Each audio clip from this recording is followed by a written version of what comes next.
بسم الله الرحمن الرحيم أتى أمر الله فلا تستعجلوه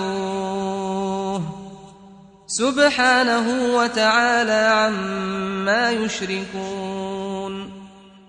ينزل الملائكة بالروح من أمره على من يشاء من عباده أن أنذروا أنه لا إله إلا أنا فاتقون خلق السماوات والأرض بالحق تعالى عما يشركون خلق الإنسان من نطفة فإذا هو خصيم مبين والأنعام خلقها لكم فيها دفء ومنافع ومنها تأكلون ولكم فيها جمال حين تريحون وحين تسرحون وتحمل أثقالكم إلى بلد لم تكونوا بالغيه إلا بشق الأنفس إن ربكم لرؤوف رحيم والخيل والبغال والحمير لتركبوها وزينة ويخلق ما لا تعلمون وعلى الله قصد السبيل ومنها جائر ولو شاء لهداكم أجمعين هو الذي أنزل من السماء ماء لكم منه شراب ومنه شجر فيه تسيمون ينبت لكم به الزرع والزيتون والنخيل والأعناب ومن كل الثمرات إن في ذلك لآية لقوم يتفكرون وسخر لكم الليل والنهار والشمس والقمر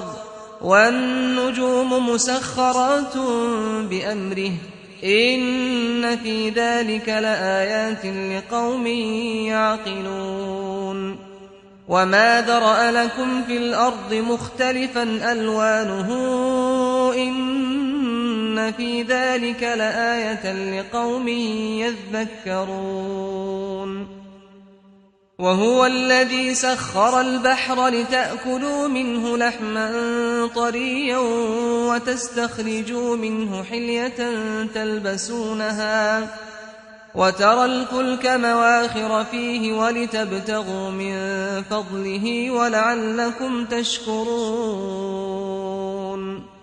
وألقى في الأرض رواسي أن تميد بكم وأنهارا وسبلا لعلكم تهتدون وعلامات وبالنجم هم يهتدون أفمن يخلق كمن لا يخلق أفلا تذكرون وإن تعدوا نعمة الله لا تحصوها إن الله لغفور رحيم والله يعلم ما تسرون وما تعلنون والذين يدعون من دون الله لا يخلقون شيئا وهم يخلقون أموات غير أحياء وما يشعرون أيان يبعثون إلهكم إله واحد فالذين لا يؤمنون بالآخرة قلوبهم منكرة وهم مستكبرون لا جرم أن الله يعلم ما يسرون وما يعلنون إنه لا يحب المستكبرين وإذا قيل لهم ماذا أنزل أنزل ربكم قالوا أساطير الأولين ليحملوا أوزارهم كاملة يوم القيامة ومن أوزار الذين يضلونهم بغير علم ألا ساء ما يزرون قد مكر الذين من قبلهم فأتى الله بنيانهم من القواعد فخر عليهم السقف من فوقهم وأتاهم العذاب من حيث لا يشعرون ثم يوم القيامة يخزيهم ويقول أين شركائي الذين كنتم تشاقون فيهم قال الذين أوتوا العلم إن الخزي اليوم والسوء على الكافرين الذين تتوفاهم الملائكة ظالمي أنفسهم فألقوا السلم ما كنا نعمل من سوء بلى إن الله عليم بما كنتم تعملون فادخلوا أبواب جهنم خالدين فيها فلبئس مثوى المتكبرين وقيل للذين اتقوا ماذا أنزل ربكم قالوا خيرا للذين أحسنوا في هذه الدنيا حسنة ولدار الآخرة خير ولنعم دار المتقين جنات عدن يدخلونها تجري من تحتها الأنهار لهم فيها ما يشاءون كذلك يجزي الله المتقين الذين تتوفاهم الملائكة طيبين يقولون سلام عليكم ادخلوا الجنة بما كنتم تعملون هل ينظرون إلا أن تأتيهم الملائكة أو يأتي أمر ربك كذلك فعل الذين من قبلهم وما ظلمهم الله ولكن كانوا أنفسهم يظلمون فأصابهم سيئات ما عملوا وحاق بهم ما كانوا به يستهزئون وقال الذين أشركوا لو شاء الله ما عبدنا من دونه من شيء نحن ولا آباؤنا ولا حرمنا من دونه من شيء كذلك فعل الذين من قبلهم فهل على الرسل إلا البلاغ المبين ولقد بعثنا في كل أمة رسولا أن اعبدوا الله واجتنبوا الطاغوت فمنهم من هدى الله ومنهم من حقت عليه الضلالة فسيروا في الأرض فانظروا كيف كان عاقبة المكذبين إن تحرص على هداهم فإن الله لا يهدي من يضل وما لهم من ناصرين وأقسموا بالله جهد أيمانهم لا يبعث الله من يموت بلى وعدا عليه حقا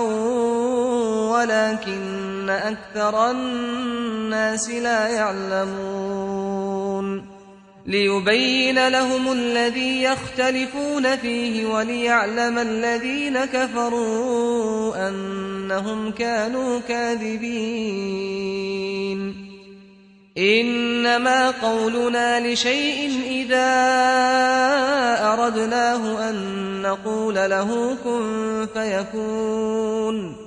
والذين هاجروا في الله من بعد ما ظلموا لنبوئنهم في الدنيا حسنة ولأجر الآخرة أكبر لو كانوا يعلمون الذين صبروا وعلى ربهم يتوكلون وما أرسلنا من قبلك إلا رجالا نوحي إليهم فاسألوا أهل الذكر إن كنتم لا تعلمون بالبينات والزبر وأنزلنا إليك الذكر لتبين للناس ما نزل إليهم ولعلهم يتفكرون أفأمن الذين مكروا السيئات أن يخسف الله بهم الأرض أو يأتيهم العذاب من حيث لا يشعرون أو يأخذهم في تقلبهم فما هم بمعجزين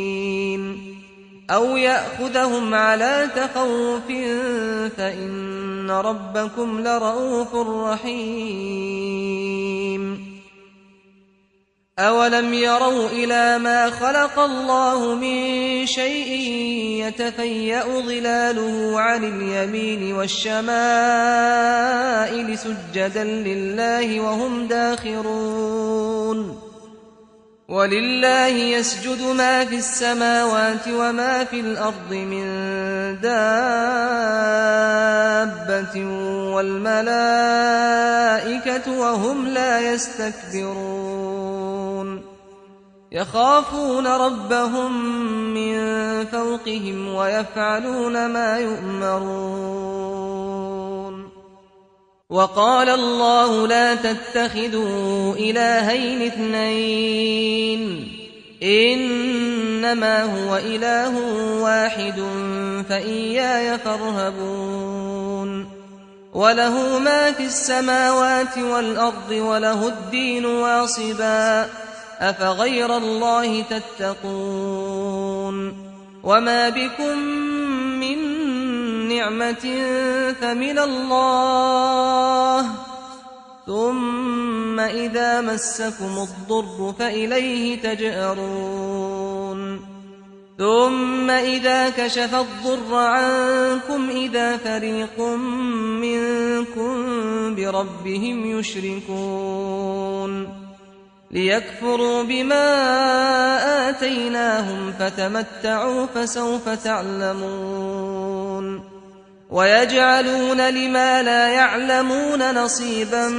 مما رزقناهم تالله لتسألن عما كنتم تفترون ويجعلون لله البنات سبحانه ولهم ما يشتهون وإذا بشر أحدهم بالأنثى ظل وجهه مسودا وهو كظيم يتوارى من القوم من سوء ما بشر به أيمسكه على هون أم يدسه في التراب ألا ساء ما يحكمون للذين لا يؤمنون بالآخرة مثل السوء ولله المثل الأعلى وهو العزيز الحكيم ولو يؤاخذ الله الناس بظلمهم ما ترك عليها من دابة ولكن يؤخرهم إلى أجل مسمى فإذا جاء أجلهم لا يستأخرون ساعة ولا يستقدمون ويجعلون لله ما يكرهون وتصف ألسنتهم الكذب أن لهم الحسنى لا جرم أن لهم النار وأنهم مفرطون تالله لقد أرسلنا إلى أمم من قبلك فزين لهم الشيطان أعمالهم فهو وليهم اليوم ولهم عذاب أليم وما أنزلنا عليك الكتاب إلا لتبين لهم الذي اختلفوا فيه وهدى ورحمة لقوم يؤمنون والله أنزل من السماء ماء فأحيا به الأرض بعد موتها إن في ذلك لآية لقوم يسمعون وإن لكم في الأنعام لعبرة نسقيكم مما في بطونه من بين فرث ودم لبنا خالصا سائغا للشاربين ومن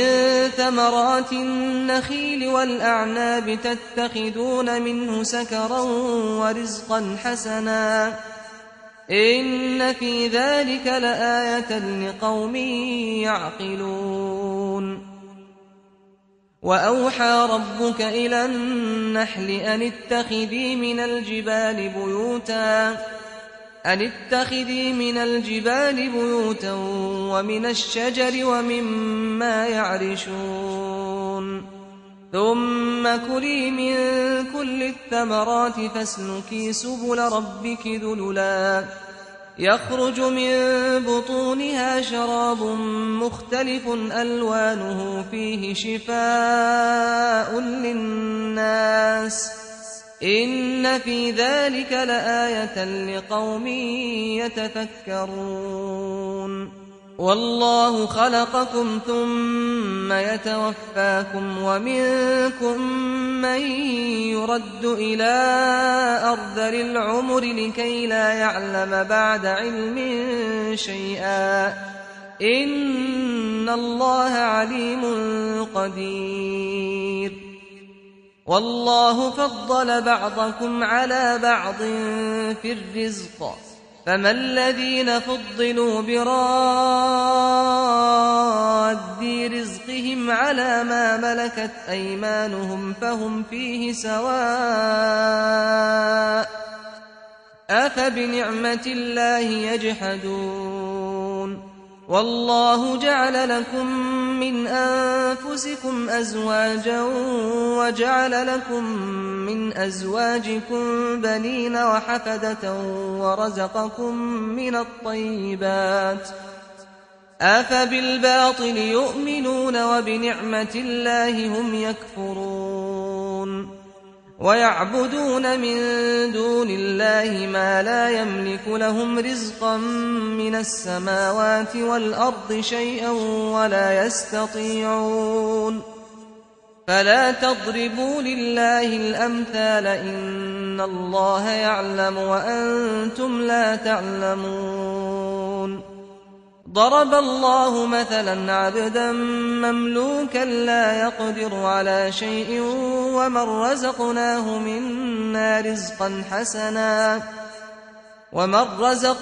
منا رزقا حسنا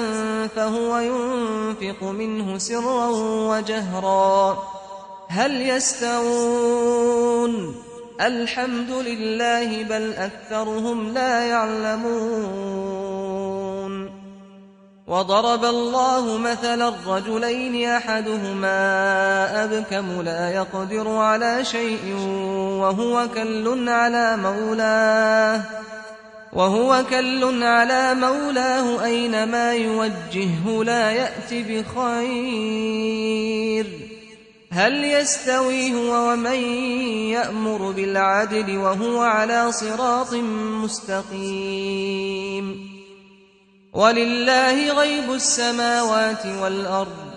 وما أمر الساعة إلا كلمح البصر أو هو أقرب إن الله على كل شيء قدير والله أخرجكم من بطون أمهاتكم لا تعلمون شيئا وجعل لكم السمع والأبصار والأفئدة لعلكم تشكرون ألم يروا إلى الطير مسخرات في جو السماء ما يمسكهن إلا الله إن في ذلك لآيات لقوم يؤمنون والله جعل لكم من بيوتكم سكنا وجعل لكم من جلود الأنعام بيوتا تستخفونها يوم ضعنكم ويوم إقامتكم ومن أصوافها وأوبارها وأشعارها أثاثا ومتاعا إلى حين والله جعل لكم مما خلق ظلالا وجعل لكم من الجبال أكنانا وجعل لكم سرابيل تقيكم الحر وسرابيل تقيكم بأسكم كذلك يتم نعمته عليكم لعلكم تسلمون فإن تولوا فإنما عليك البلاغ المبين يعرفون نعمة الله ثم ينكرونها وأكثرهم الكافرون ويوم نبعث من كل أمة شهيدا ثم لا يؤذن للذين كفروا ولا هم يستعتبون وإذا رأى الذين ظلموا العذاب فلا يخفف عنهم ولا هم ينظرون وإذا رأى الذين أشركوا شركاءهم قالوا ربنا هؤلاء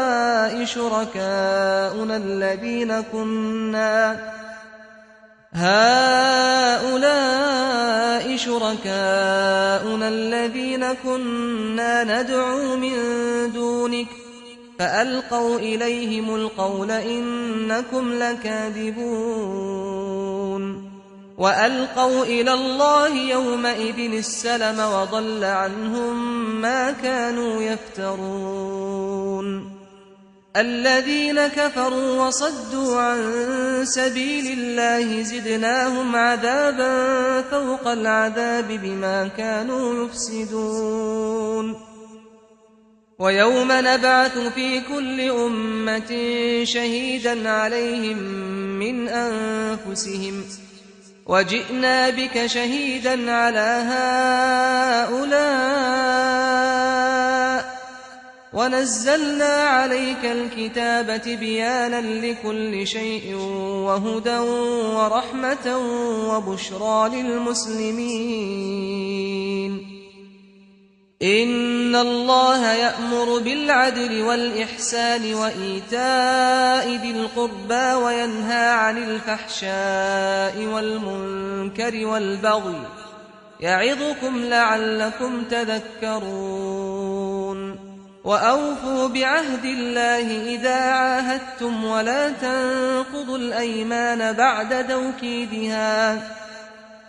تنقضوا الأيمان بعد توكيدها وقد جعلتم الله عليكم كفيلا إن الله يعلم ما تفعلون ولا تكونوا كالتي نقضت غزلها من بعد قوة أنكاثا تتخذون أيمانكم دخلا بينكم أن تكون أمة هي أربى من أمة إنما يبلوكم الله به وليبينن لكم يوم القيامة ما كنتم فيه تختلفون ولو شاء الله لجعلكم أمة واحدة ولكن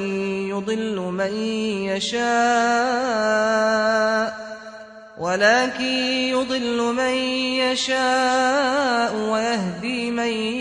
يشاء ولتسألن عما كنتم تعملون ولا تتخذوا أيمانكم دخلا بينكم فتزل قدم بعد ثبوتها وتذوقوا السوء بما صددتم عن سبيل الله ولكم عذاب عظيم ولا تشتروا بعهد الله ثمنا قليلا إنما عند الله هو خير لكم إن كنتم تعلمون ما عندكم ينفد وما عند الله باق ما عندكم ينفد وما عند الله باق ولنجزين الذين صبروا أجرهم بأحسن ما كانوا يعملون من عمل صالحا من ذكر أو أنثى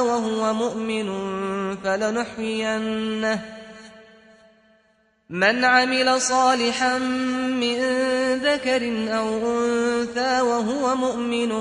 فلنحيينه حياة طيبة ولنجزينهم أجرهم بأحسن ما كانوا يعملون فإذا قرأت القرآن فاستعذ بالله من الشيطان الرجيم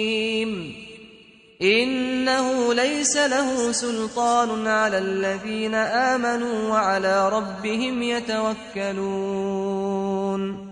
إنما سلطانه على الذين يتولونه والذين هم به مشركون وإذا بدلنا آية مكان آية والله أعلم بما ينزل قالوا إنما أنت مفتر بل أكثرهم لا يعلمون قل نزله روح القدس من ربك بالحق ليثبت الذين آمنوا وهدى وبشرى للمسلمين ولقد نعلم أنهم يقولون إنما يعلمه بشر لسان الذي يلحدون إليه أعجمي وهذا لسان عربي مبين إن الذين لا يؤمنون بآيات الله لا يهديهم الله ولهم عذاب أليم إنما يفتري الكذب الذين لا يؤمنون بآيات الله وأولئك هم الكاذبون من كفر بالله من بعد إيمانه إلا من أكره وقلبه مطمئن بالإيمان ولكن من شرح بالكفر صدرا فعليهم غضب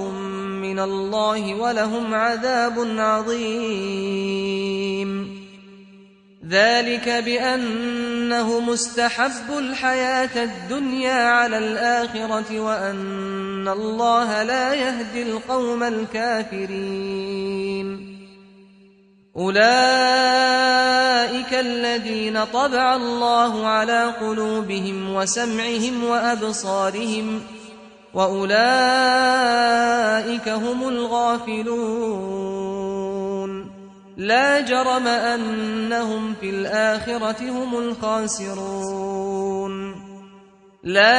أنهم في الآخرة هم الخاسرون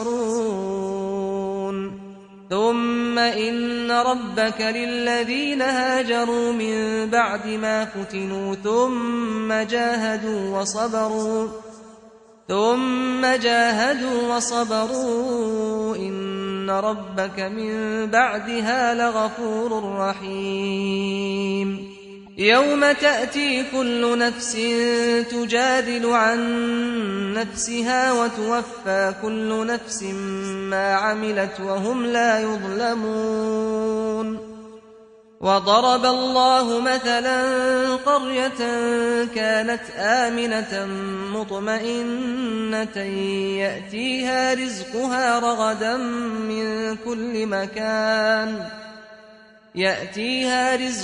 رغدا من كل مكان فكفرت بأنعم الله فأذاقها الله لباس الجوع والخوف بما كانوا يصنعون. ولقد جاءهم رسول منهم فكذبوه فأخذهم العذاب وهم ظالمون. فكلوا مما رزقكم الله حلالا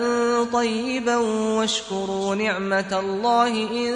كنتم إياه تعبدون. إنما حرم عليكم الميتة والدم ولحم الخنزير وما أهل لغير الله به، فمن اضطر غير باغ ولا عاد فإن الله غفور رحيم. ولا تقولوا لما تصف ألسنتكم الكذب هذا حلال وهذا حرام لتفتروا على الله الكذب، إن الذين يفترون على الله الكذب لا يفلحون. متاع قليل ولهم عذاب أليم. وعلى الذين هادوا حرمنا ما قصصنا عليك من قبل وما ظلمناهم ولكن كانوا أنفسهم يظلمون. ثم إن ربك للذين عملوا السوء بجهالة ثم تابوا من بعد ذلك وأصلحوا إن ربك من بعدها لغفور رحيم. إن إبراهيم كان أمة قانتا لله حنيفا ولم يك من المشركين، شاكرا لأنعمه اجتباه وهداه إلى صراط مستقيم. وآتيناه في الدنيا حسنة وإنه في الآخرة لمن الصالحين. ثم أوحينا إليك أن اتبع ملة إبراهيم حنيفا وما كان من المشركين. إنما جعل السبت على الذين اختلفوا فيه وإن ربك ليحكم بينهم يوم القيامة فيما كانوا فيه يختلفون. ادع إلى سبيل ربك بالحكمة والموعظة الحسنة وجادلهم بالتي هي أحسن إن ربك هو أعلم بمن ضل عن سبيله وهو أعلم بالمهتدين. وإن عاقبتم فعاقبوا بمثل ما عوقبتم به ولئن صبرتم لهو خير للصابرين. واصبر وما صبرك إلا بالله ولا تحزن عليهم ولا تك في ضيق مما يمكرون. إن الله مع الذين اتقوا والذين هم محسنون.